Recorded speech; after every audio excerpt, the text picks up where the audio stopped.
In Colombia. In Colombia, okay. At your free time, I like to provide extra activities. Not every day, but at least in every destination, right? So folks, we'll be taking 4 different flights in Colombia, right? And as I said, flights that I cannot control, right? I can do my best, I can argue with the conflict there. Colombia is a country that is just been open to the world. So imagine tourism. We're just starting, we're like babies in this world. So we are very conscious that we have to work a lot, in making our country better. That is very, very important for me, folks. It's communication.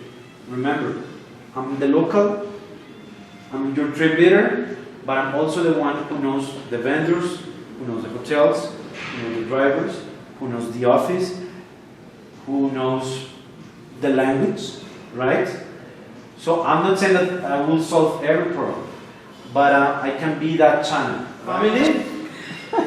Like at home I need to have rules. At least my mom's rules. My rules don't count. But my mom's rules are the ones that only work at home. Some basic rules just to survive during these days. Mine too. Yeah. Right? And that's why here we have Daniel. Dani.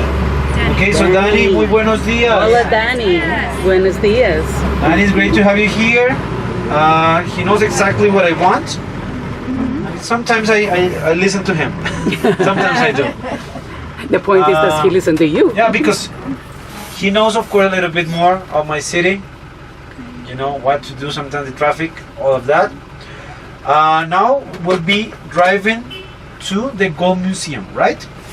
In the Gold Museum we're going to see a collection over 25,000 original gold pieces, right?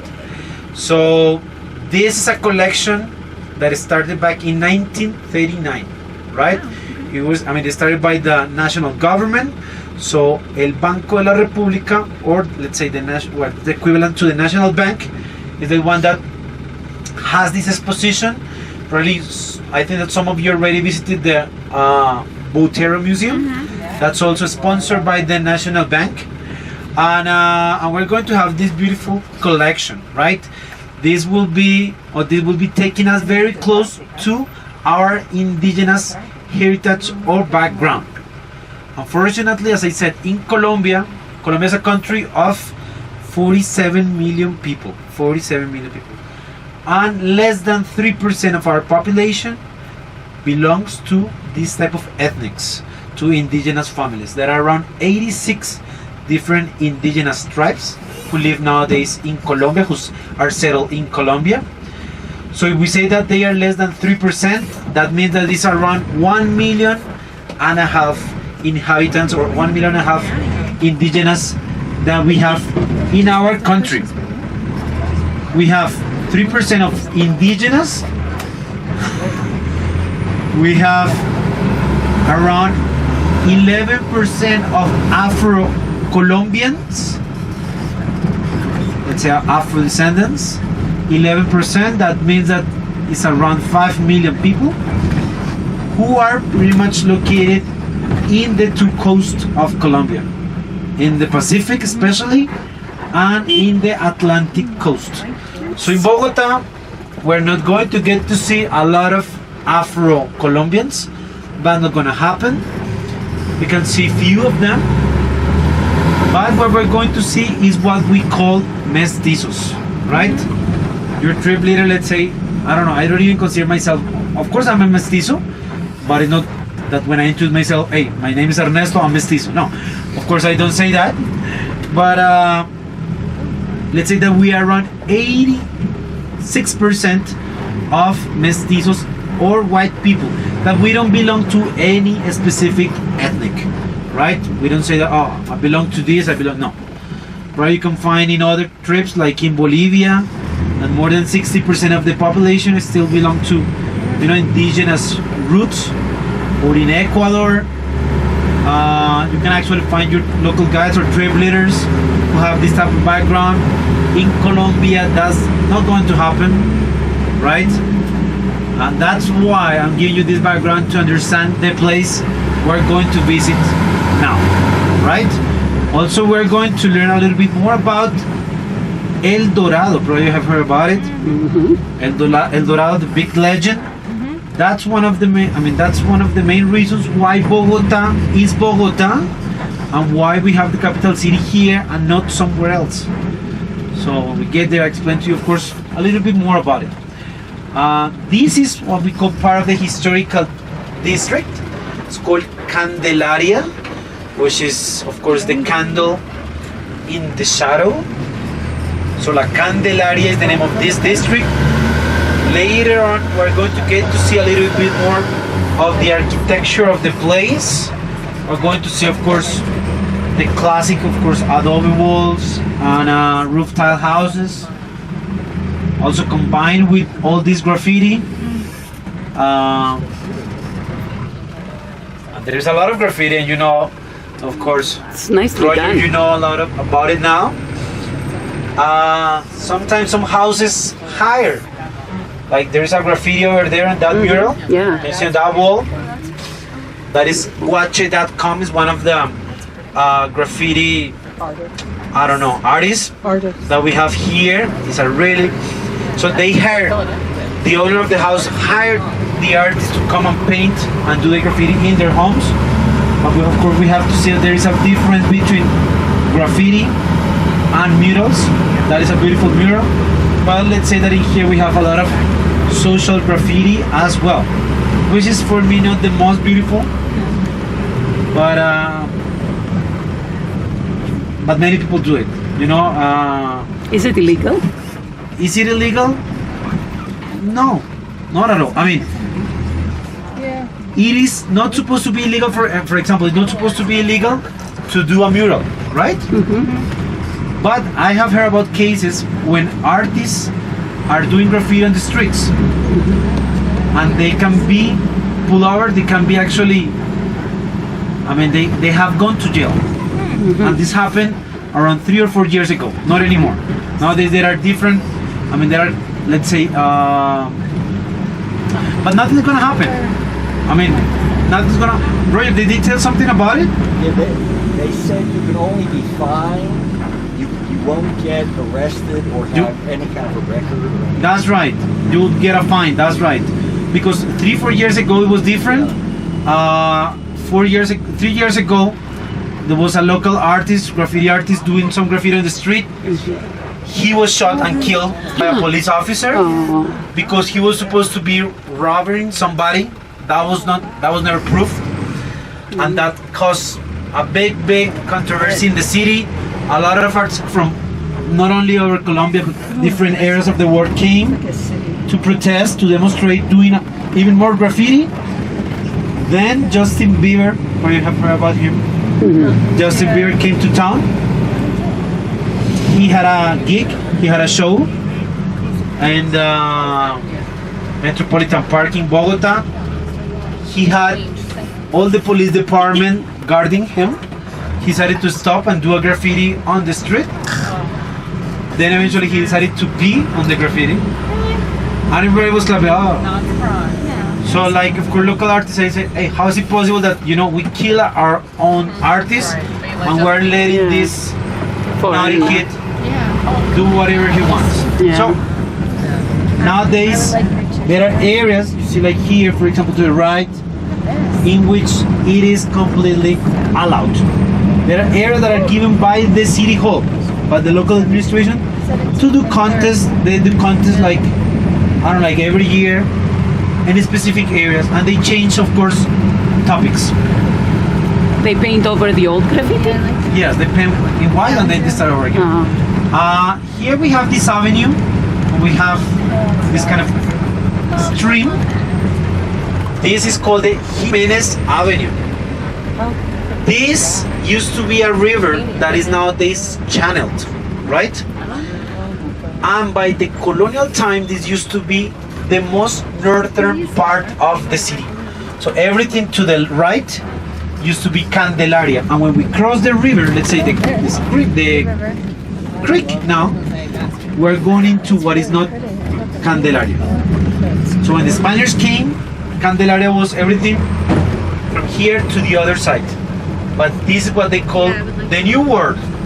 And the New World is where all the indigenous were, let's say, taken. So this was the era for the wild people, for this non-civilized indigenous, and the civilized people were in what we know as Candelaria. So here the architecture is a little bit different. We don't have like really old houses. We have houses that were developed pretty much in the 20s, 1920s up to now.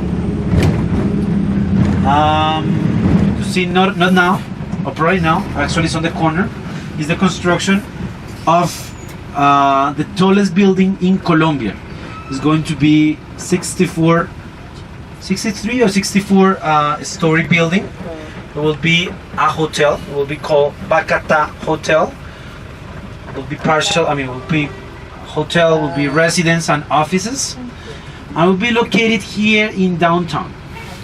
This is historical area, but also we have part of downtown. So downtown is going into a gentrification process.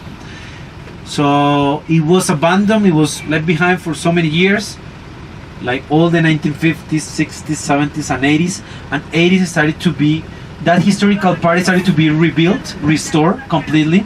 Like the hotel where we are, okay, that hotel, it started as a hotel around 20 years ago. But before it used to be an old house that nobody paid attention, that nobody took care of. And now all of this has changed a lot because of course we are improving tourism. So really, let's say, hotels are being located here. This will be a hotel, as I said, for 64 stories. And Candelaria has a problem that is very, very packed, first of all. Streets are very narrow. Sometimes the sewage system and drainage system is very, very old. For example, we always recommend not to throw the toilet paper in the toilet, but in the trash can. Yeah, that's right. Because our drainage system is very, very old, so everything can get stuck. And we don't know exactly how this is going to work. Because it will bring a lot of, I know it will bring a lot of investment, will bring a lot of tourism as well. But the thing is that it's not prepared, it's not ready. We have the construction of the building, but it's not working yet. And we see that just to get to the corner, we'll spend probably 5 or 6 more minutes. Universities, they don't have dorms in here. They have the headquarters, they have the classes for the classrooms, but you have to commute every day. So usually to get here to downtown, at least it's 1 hour commute. Because we don't have subway. We just have buses. So buses that have exclusive lanes and buses that go throughout the city. The main issue Bogota is facing right now is transport, or is our massive transport system, because we don't have a system that is a system for 8 million people, right? And something that you will see during these days. I used to study here in downtown, and my college was here in downtown, but as I said, I have to commute every day, or I had to commute every day. I live in the very north. I live in the most northern part of the city. I live on a street street number 170. And for example, this is street number 20. So I live, let's say, pretty much 150 blocks away from here. For me to commute, it took around 1 hour and 45 minutes. One way. So imagine that it's around 3 hours just to commuting. It's a lot of time. 25% of the houses that you see around here are inhabited. The rest of them are restaurants, offices, universities, blah blah. Okay? So just 25%, it's not too many. Bueno, pues escucha esto aquí. Íbamos re bien y ahora la quinta, sí. Folks, you will see a lot of homeless people. Probably you will see that. And there is a reason why. Of course, there is homeless people all over the place, all over the world. Every country, every city. But I wanna go into a year that is very important for Colombia in our recent history, and it's 2002. 2002 is a year that, let's see, that changed the face of Colombia. By 2001, the guerrillas were extremely powerful. They have around 60,000 rebels, 60 or to 65,000 rebels, and their main goal was to get to Colombia and actually take over the control of the country. They were that close that in 2002 they attacked the president's house from the red light district of Bogota, that is 10 blocks away from here. They attacked the president's house, they used rockets, and they damaged part of the property. They did that August the 7th, 2002. August the 7th is when the presidents have their public speech. When they are elected as presidents, they do that. I mean, they have to give a public speech. When the president of that time, Mr. Álvaro Uribe Vélez, was about to give that public speech, they attacked the president. Actually, you can Google that. You can actually see it on YouTube. And that was 2002. After that event happened, the president decided to dismantle all that area, all that red light district. More than prostitution, there was a lot of drugs, and there was a lot of homeless people. These people were kicked out of the area, but they were never relocated into an area. So let's say that they spread out in all the city. So don't get surprised if we get to see, especially in this area, a lot of homeless people, right? Some of them were part of that. Some others can be refugees of the internal war in Colombia, right? But that's one of the reasons why. 2002, and probably you will see, and you have seen a lot of security in the country. You see guns, you have seen, Brazilian guards. We have, nothing really bad is going on, but this happened in 2002. It's just 13 years old. 13 years ago. It was not really long time ago. So that means that we as Colombians need to follow some protocols of security. So let's say that we cannot, give in. We cannot stop doing that, right? So that's why we keep on doing. We'll be walking. Probably, they will check our backpacks. Probably we have sniffing dogs. You go into a mall, and when you go into a mall with a car, you have to open the trunk. You have to open everything, because they have to check if you are bringing a bomb. Because groups and the cartels use this as methods to do all type of terrorist attacks. That's why, okay? And that's why there is homeless people. That's why there's no homeless people, but that's why we'll see them very close, because that red light district was not really far away from here. Folks, we're arriving right now to the Gold Museum, March the 20th. So he's turning just 21 years. Beautiful. Do we need our umbrella? Do we need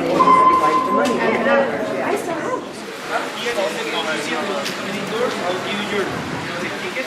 So anytime you want to come out to Colombia, this handicraft place, okay, you want to go to look Baroque style church, you can go and see that old building in front, right? No pictures allowed, but you can go and take a look of that very old San Franciscan church, right? Okay, is 17th century. Is the construction of that one.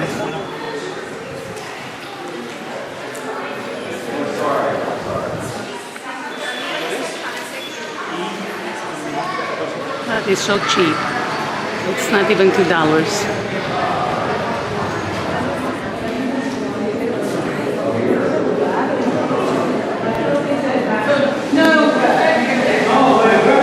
The most important, the most significant, the most meaningful The third floor. pieces of the gold museum. So I want to give you like a general ideas about it, and then in case you want to explore the place by yourselves, you feel more, you know, you understand that Security. the thing that we have here is a special, have a little more value. Teresa is, no, stay there. I can get one for you. What do you think they are? Kind of. All of these ones nose rings. are exactly as are nose rings. Wow. Right? They're all nose rings. They were all in gold, not 100% gold, because you know that gold can be broken really easily. It's very soft, that's right. So they developed an alloy that is called tumbaga. Tumbaga is around 80 to 90% of copper, and the rest of it will be gold or silver. So for example, here we have these nose rings. For example, Teresa, this one that we have at the bottom, this one, if you put it in your nose, every time you walk, will be making A noise, yeah. Like wind chimes. exactly, and that's one of the main purposes. That if you, Teresa, for example, you are a shaman, you know what shaman is? Yes. You know shaman? That's right, a shaman. You, or the animal that will represent you the most is birds, all different type of birds. And what is the most important bird of the Andes? Condor. Condor is one of those, but not the only one, of course. So if you get to see, it has the shape of wings. Can you see it? Uh-huh. Because that's the power that represents you the most. Okay, we have nose rings, sorry. We have also breastplates here, let's say for women. We have necklaces.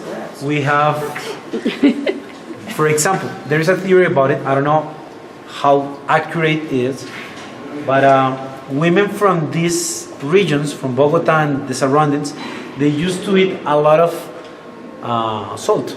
Tomorrow we're going to visit the Salt Cathedral. And as you know, salt has to be iodized. It has to be iodized. Otherwise can cause, for example, goiter, and it causes also problems to grow. So maybe we say that these ladies ate a lot of this, and they didn't get to grow too much. And you get to see the shape of these women were not really big. And also for younger women, right? This is the year you're talking about here? That is the year, 1120. 1120. 1120. That means 12th century. Yeah. That's important. That's Yeah. important. I will go through that.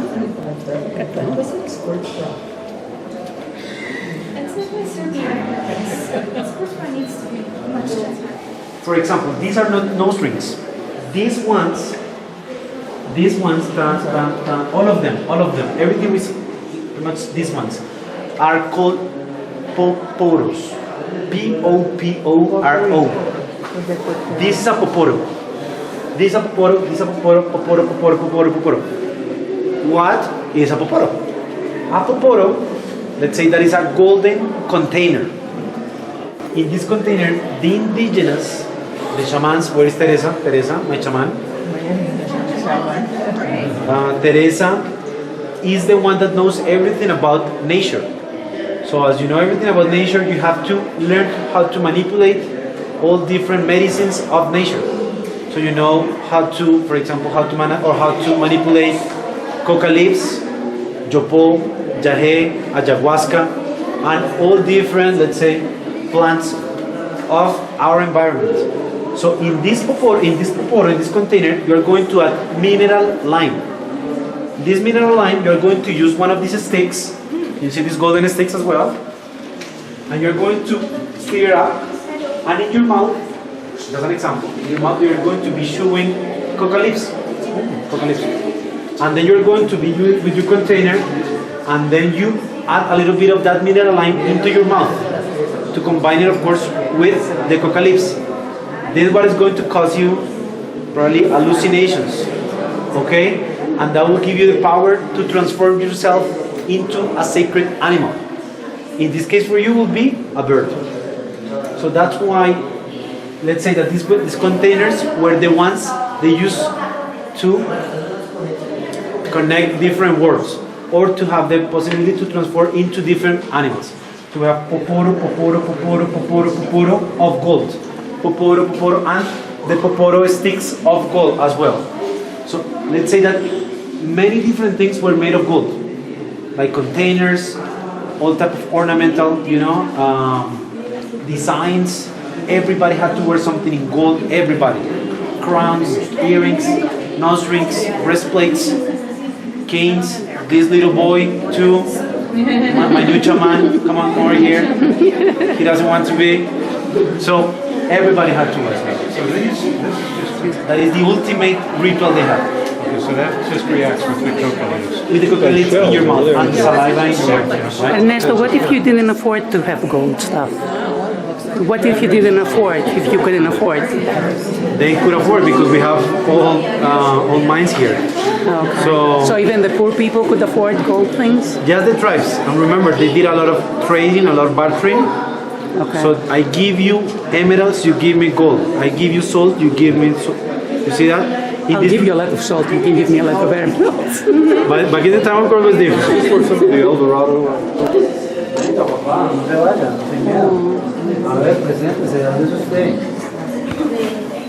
You know, when this would be the last age that you come to this museum. The last time that I remember that I came here, I don't even remember when I came the first time, but it's at this age. Beautiful and And intricate. it's, like they're probably in a kind of educational kind of trip. And what are you doing here? I'm making you nervous. I know. No, just kidding. Does he speak any English? Speak a little bit English? ¿Cómo se llama? No? You speak a little bit? She must. She's ready for you. ¿Es público o es privado? A public school. A public school. Everybody has, in all public and private, they have to wear uniform. So then, ¿te quieres ir? You wanna live? No? Yes, but the thing is that here, when they're doing a kind of educational trip, right? And unfortunately, probably when you're in 6th grade, he's in 6th grade or 7th grade, it will be the last time you come to play like this. Bueno, disfrútalo. You're dismissing him? I have the power to intimidate children. Sorry, because I suffered that. Process, like in the breastplates, right? Some others like this, very, very detailed, were made with a technique that is called the lost wax method. Very soon we'll be visiting the wax palm tree, which is the national tree. And beginners used to scratch part of the wax. They make a mold, let's say we make a mold of one of these small figures, of a frog, of a bird.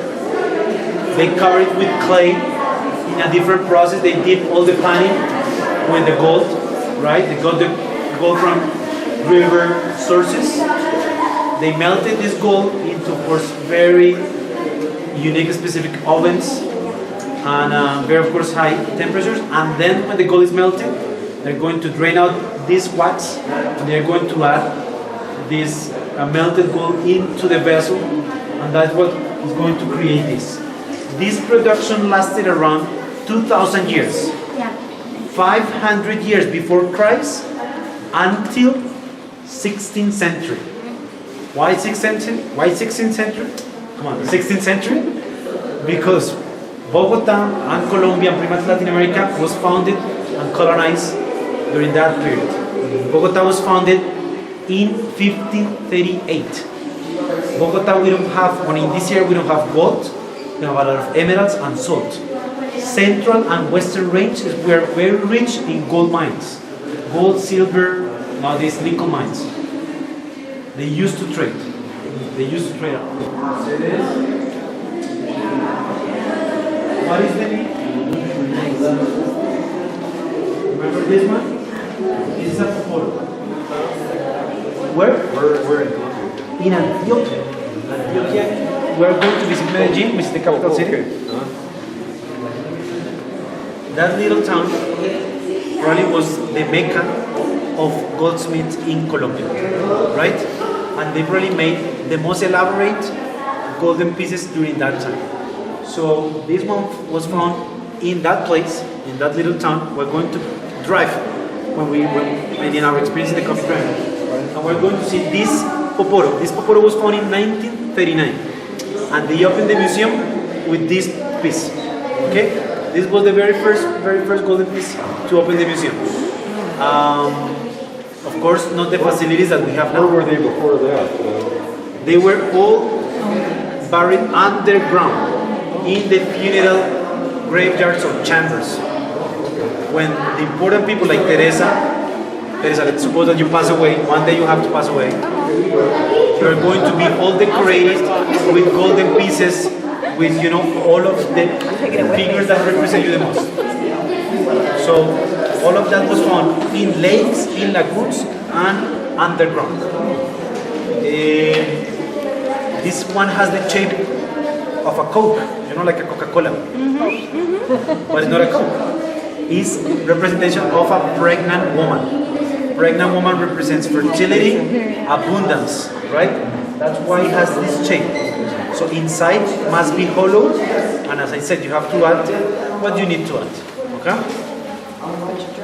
Is it clear so far? Yes. Interesting? Yes, very. Let's move.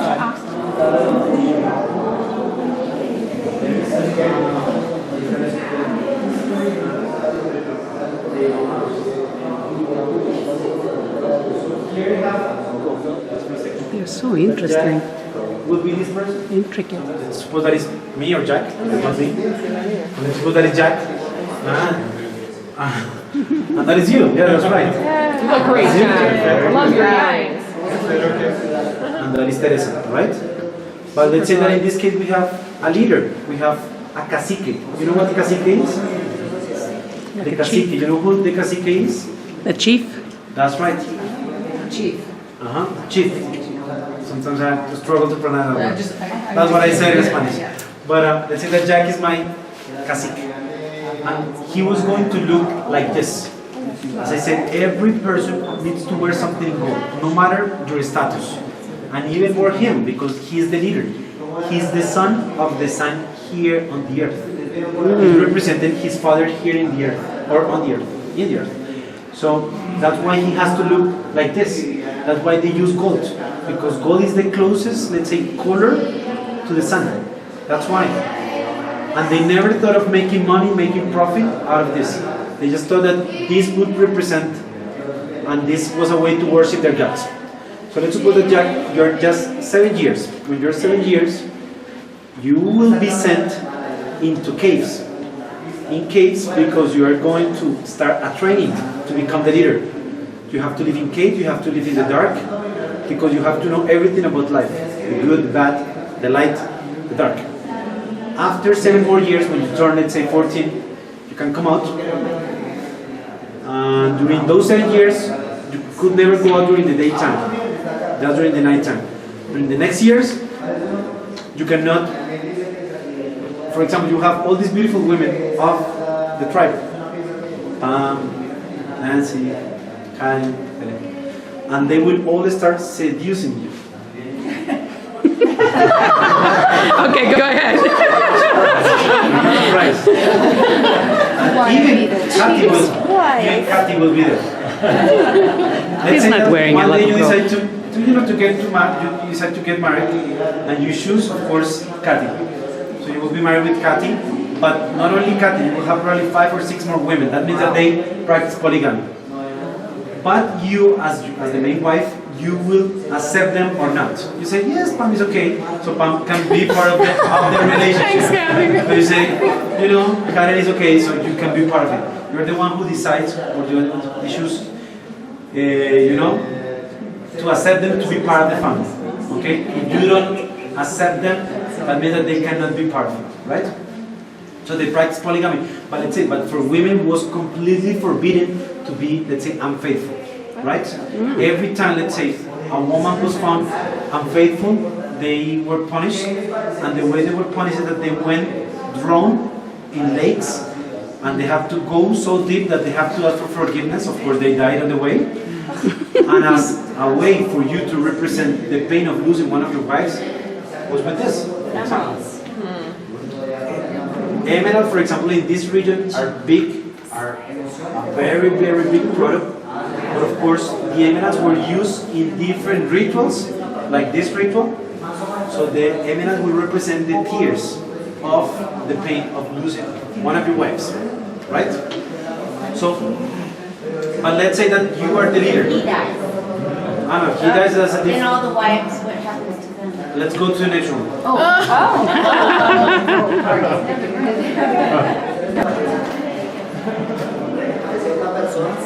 Because they accept them like, like their daughters. There's a one more figure here, and it's the jaguar. The jaguar is the animal that represents Jack in this case the most. Because jaguar is aggressiveness, is the strength, and that is your power. For example, Teresa is represented by birds. You are represented by, these type of animals. We can find also bats. We can find all type of amphibians. We can find frogs. We can find lizards. We can find animals of the water. Because let's say that people have different roles, and they will be transformed into these different animals. Okay. Jaguar. We are going. If you like Colombian beer, probably you can try the Club Colombia beer, and you will see that in the label, in the brand, you will have the jaguar figure. So you see, one more time, we have birds, we have eagles, we have condors, we have parrots, we have macaws. Okay. And now let's see what happened with the dead people. Wow. I see dead people. It is nice. They're all nice. Yeah, he did.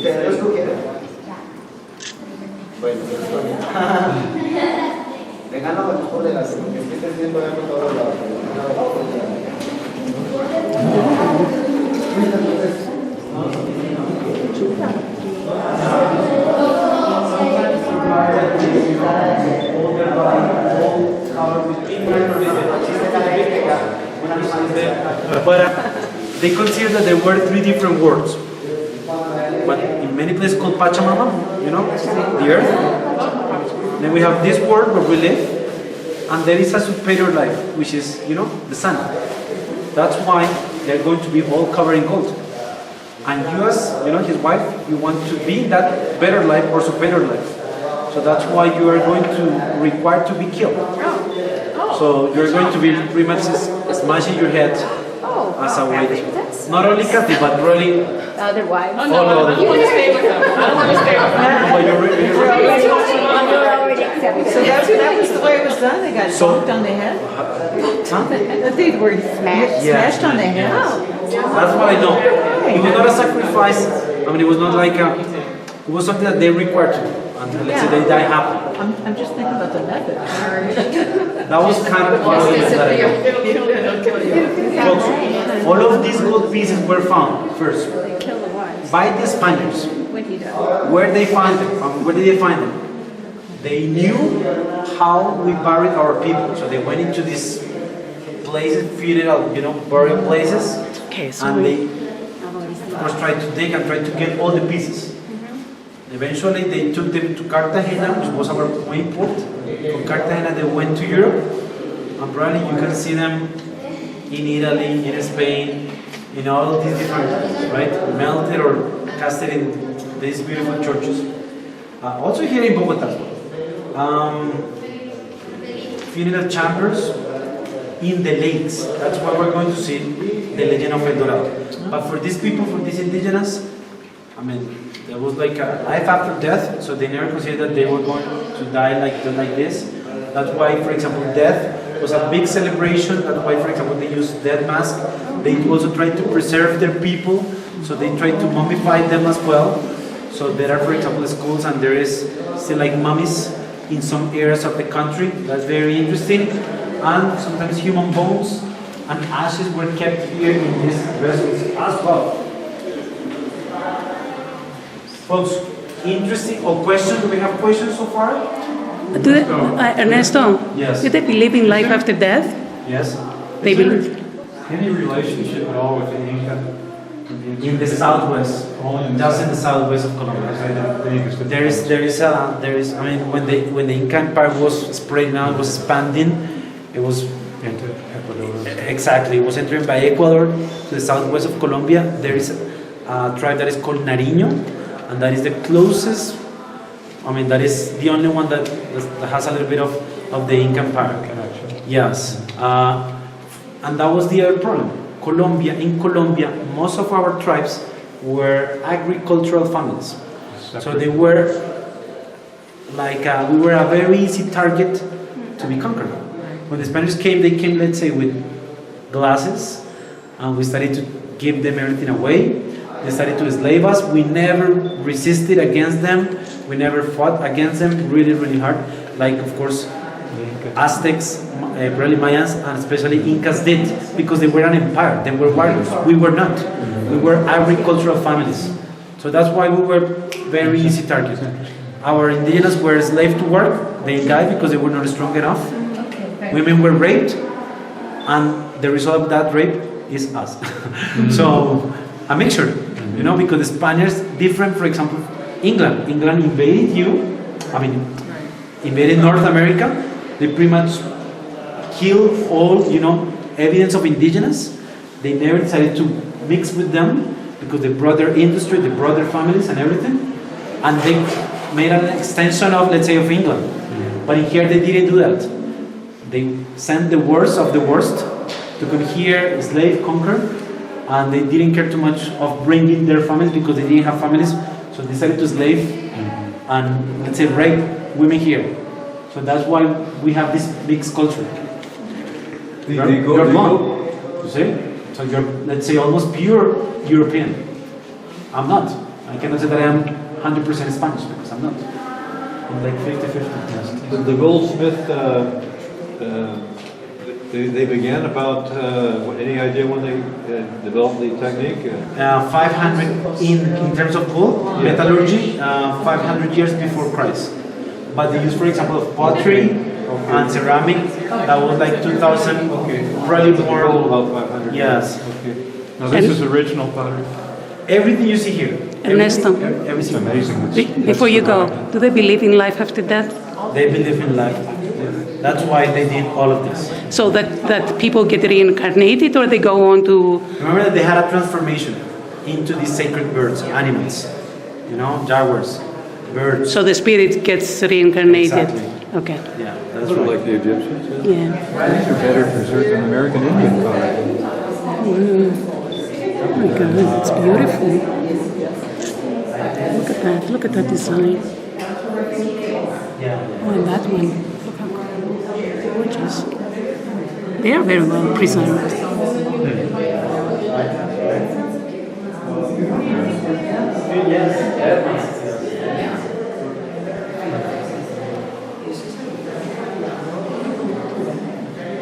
Oh, they are spooky.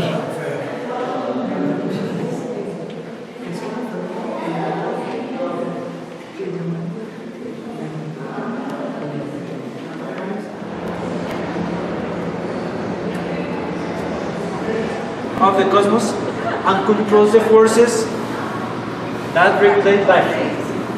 Remember that you, as my shaman, you have this in your mouth or in your nose. Not only that, but in all of your body. So every time you walk, you will create very specific music. You will probably manipulate some musical instruments. And we'll be coming into this room, and we're going to see that part of the music that we have here, it was designed, it was made. It was produced by original or real shamans like Teresa, Salud. And they came, the Kogis, they are a tribe from the north, they came to have this background. Okay, so let's come take a look. And also we will learn a little bit more of the gold, El Dorado. With the Dorado, we will, at least personally, I will finish this part, okay?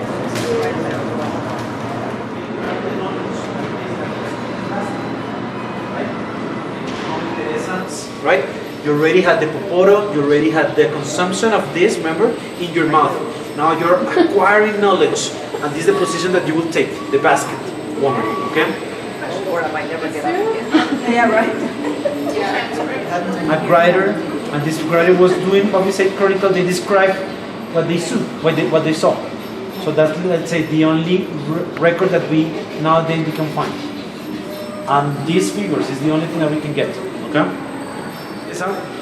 You, after the consumption of this, you have become a bird. And I asked, what is the most important bird of the Andes? Condor. But there is a bird that is even more relevant, more important, and it's a bird that can talk. Parrot, Mina? A parrot. Parrot. And why the parrot? Because you as the shaman, you are the messenger, or you are the person that connects this word with the gods. So parrot is the animal that probably represents you the most, because parrots were trying to speak in native language. Like the Incas have the Quechua, right? Or in Paraguay they have Guarani. In Colombia we don't have a native language. We have Spanish and that's it. But indigenous of that time, especially from the Andean region, they spoke something that was called Chibcha. Chibcha, Chibcha language. So let's say that you as the shaman, you train the parrots to speak in Chibcha, and they will be sending messages to the gods. That's why the birds, right? Chibcha. I don't speak any Chibcha. Probably can say some words in Chibcha that are used in Spanish now, like slangs, but they have a different meaning, completely different meaning, right? Does anybody speak Chibcha? Like 12 people. And They are from a they're called Muiscas, and they are in a very, very little county that is like 3 hours drive from here, and I know that there are like 12 or 15 people who are now learning Chibcha again Okay. to teach it to further generations. So it was almost dead. It's almost there. Recorded and it's You can actually go and see some of the kind of written language. But you can Google it. For example, we don't speak Chibcha, but we have adapted some of the Chibcha language into Spanish. Completely unconscious. Let me see if one of the kids come. If I get one of the kids, I will ask them.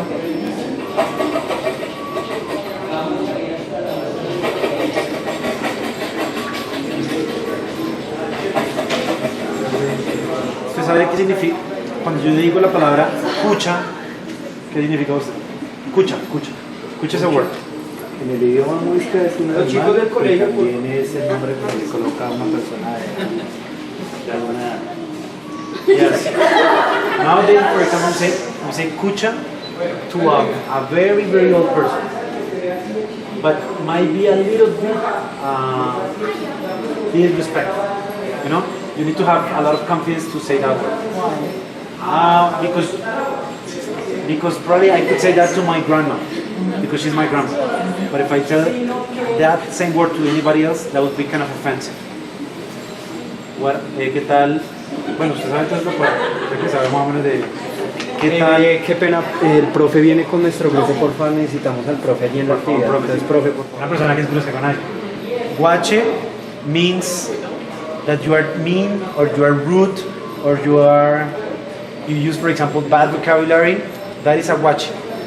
But in Chibcha language, it was the opposite. It was a warrior. It was a warrior. It was a person that he was like a very important symbol of strength. But nowadays, if she says that to a man, that means that it's a terrible person. You know, it's a mean person. Watch it. Watch it.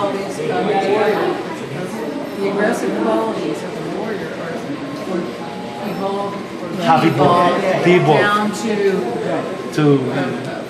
just a quality of not being very nice. That's right. But it's from women. But as I said, if I say that nowadays, she can slap in my face. We want to see that. I have to be very clear. ¿Qué es para ti una guaricha? Para ti, guaricha. No, pero una guaricha. Yo digo, esta es una guaricha. ¿Tú qué crees que es? A nivel de la seguridad se le dice una voz así. ¿De verdad? Guaricha is for I don't know. This sounds, nowadays sounds very strong, like a, very, very, like whore, like a slut. Okay. I used to be like, as I said, that's why I was very clear about it. Before it was. It was a warrior woman. Okay. You know, Some of the changes. almost. That's it. Yeah. One is on the moorland lakes. the people gathered with their chieftains and priests to make offerings to the gods. Legend has it that El Dorado ritual was performed on some of these occasions. A very powerful chieftain, in this case Jack, went in a raft into the middle of the lake with his priests and threw gold and emeralds into the water. The gold figure found in Pascal, Cundinamarca, seems to represent this tradition. Closer, please. And this is, for me, the piece that represents the most the El Dorado legend. Jack is the man in the middle, and Jack is surrounded by many different Teresas. A lot of shamans are around. You are in a raft. It's not a golden raft, but it's a raft. But let's suppose that Jack, remember that he was with the crown and all of these different ornaments on his body? Okay. Every time there is a new leader, they will go into a lagoon, they will go into a lake, and they will do this ritual in the lake.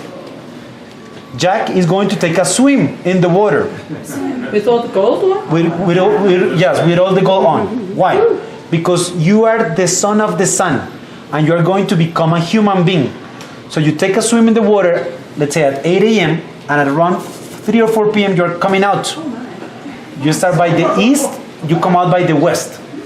When you come out, you will come out without any gold on your body. That means that you went in that transition of being a god into a human being. They did this ceremony in the water because they considered that water was the uterus of a woman, where the life begins.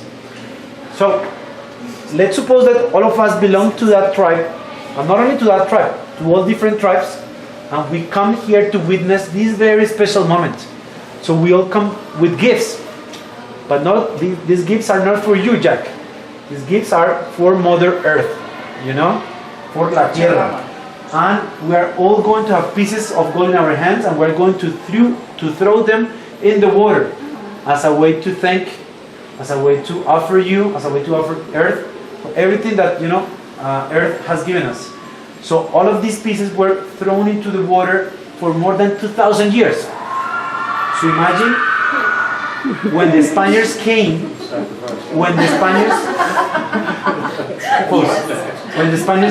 they thought that under the level of the water, underground, they thought that there was a hidden city, and they thought that they could go so deep down that they could go and open a new, world, and they could find a golden city, because they saw that we had this tradition. These people had this tradition, not me. But that's why the big legend of El Dorado. El Dorado is that lost and hidden city that was supposed to be underground, below the level of the water. Of course, there was not a city under the lake, but there was a lot of gold all around these lakes, right? So this is why this raft represents that legend the best. Okay?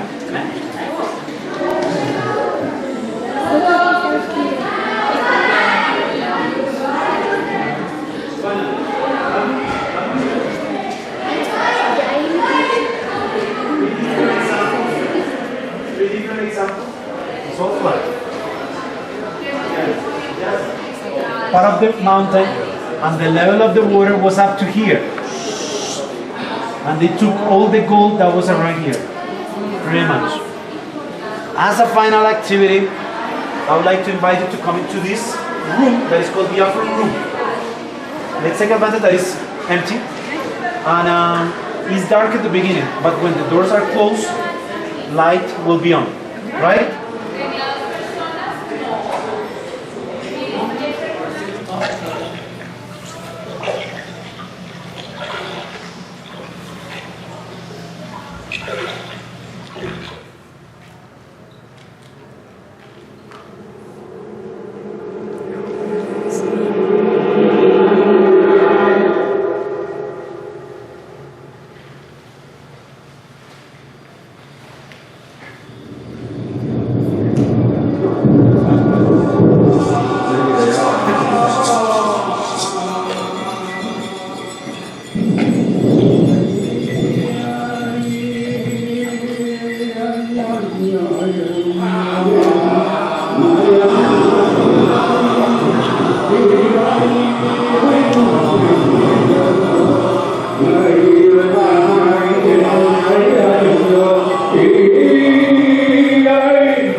They say funeral chambers.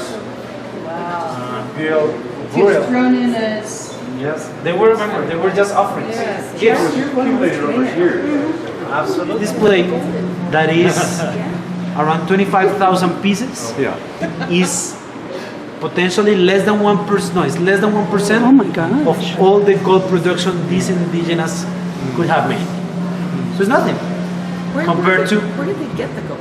That's all great. Central Range and Western Range. So they did dig for Central Range and Western Range are pretty much volcanic. it. Uh-huh.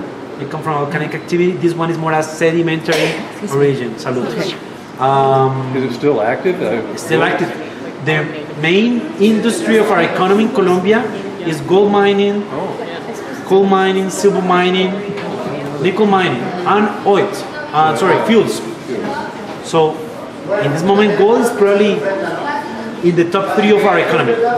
Not coffee, not flowers. Gold. Ernesto, the pieces that were in the water, were they reproductions, you think? No. Everything is original. Oh, wow. Every single thing you see here. Oh my gosh.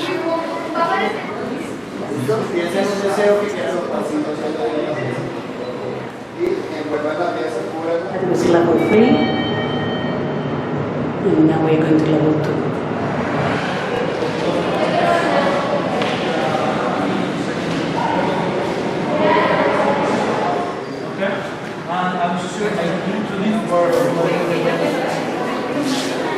Well, all of the another display you will see here is all of these families which were settled down by the Andean region. Muisca, which is Bogota, around here. This is where we are. Quimbaja, this is the coffee triangle. Urabá, Chocó, all of the gold mines are here. Calima, gold mines. Okay. Nariño, the one we were talking about, the Incas, remember? Tumaco, okay. Senu, and Tayrona.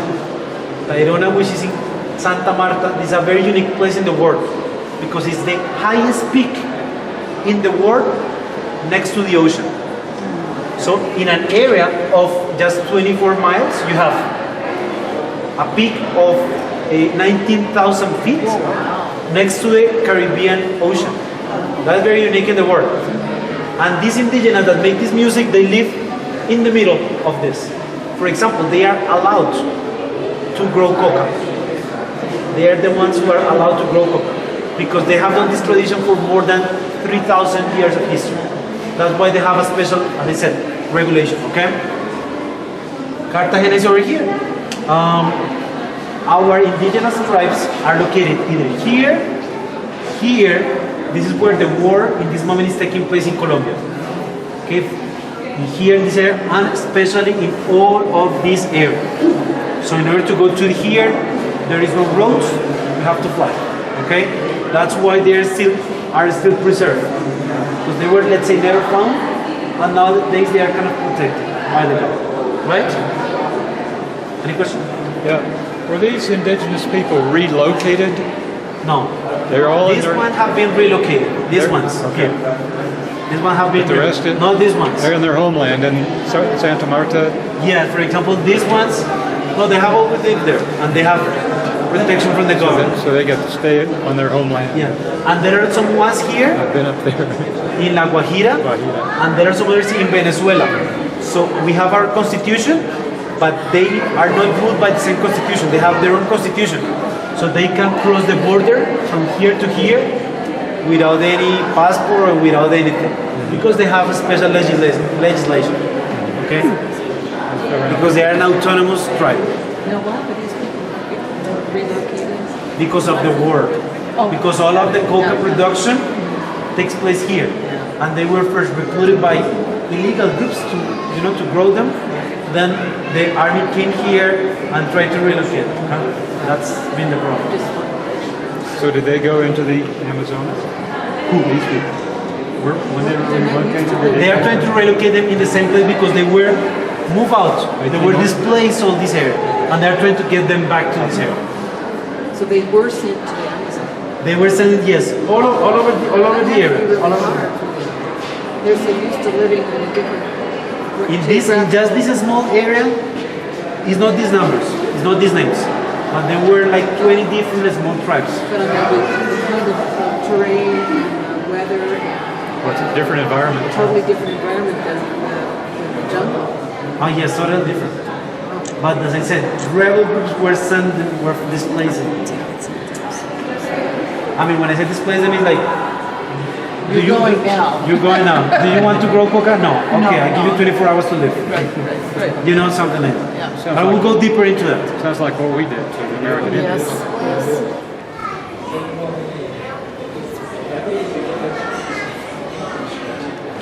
These discs made out of gold with these designs were hung from a string during the ceremonies, and they were made to spin. Chieftains wore large gold pieces to show that they were powerful.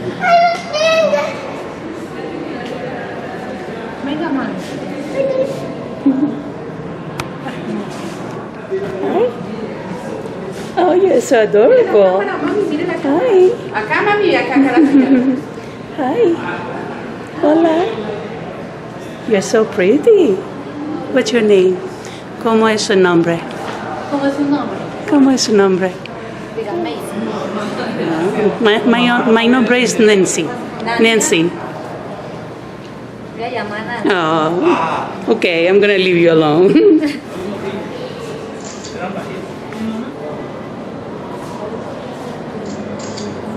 Interesting.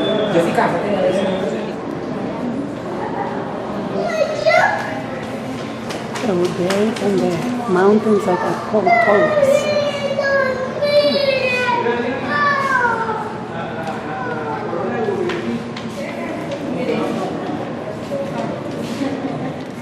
jaguar and the puma symbolize male power and strength, and the skill and wisdom of the hunter and the warrior.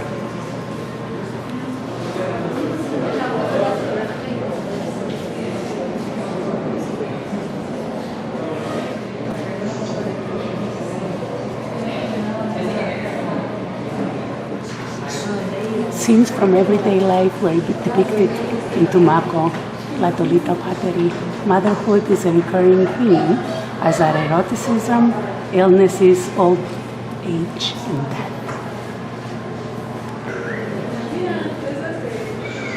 This is motherhood. I think this might be death. But definitely that is eroticism. They look like they were well endowed.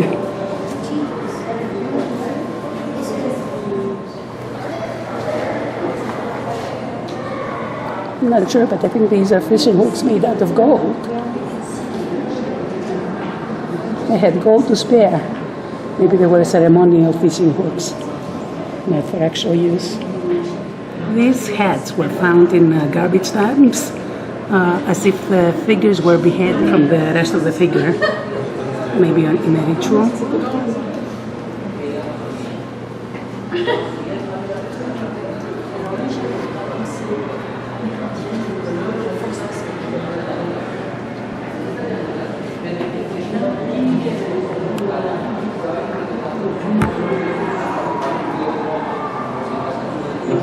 And these are stamps for the designs.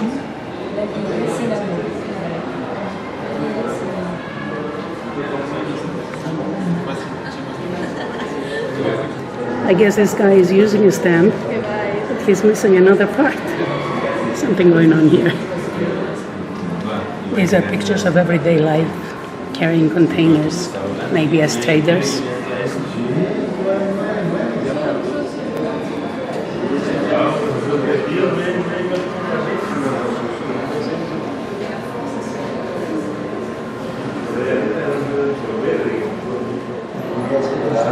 And these are mythical beings.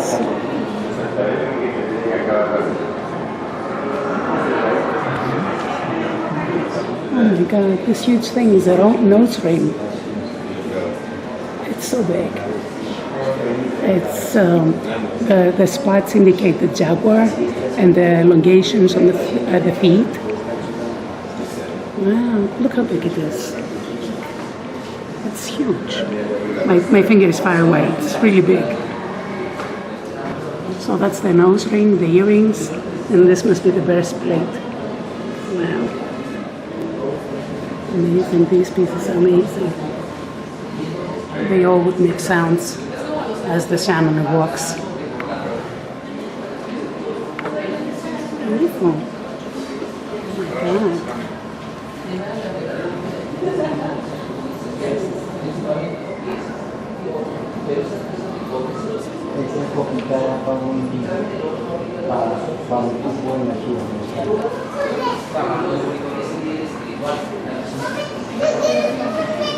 So these are sarcophagus.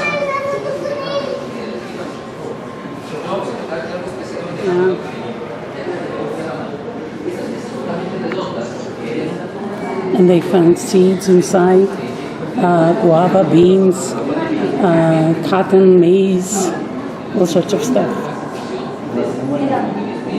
Oh my god, I wish I had more time here. Look at this place.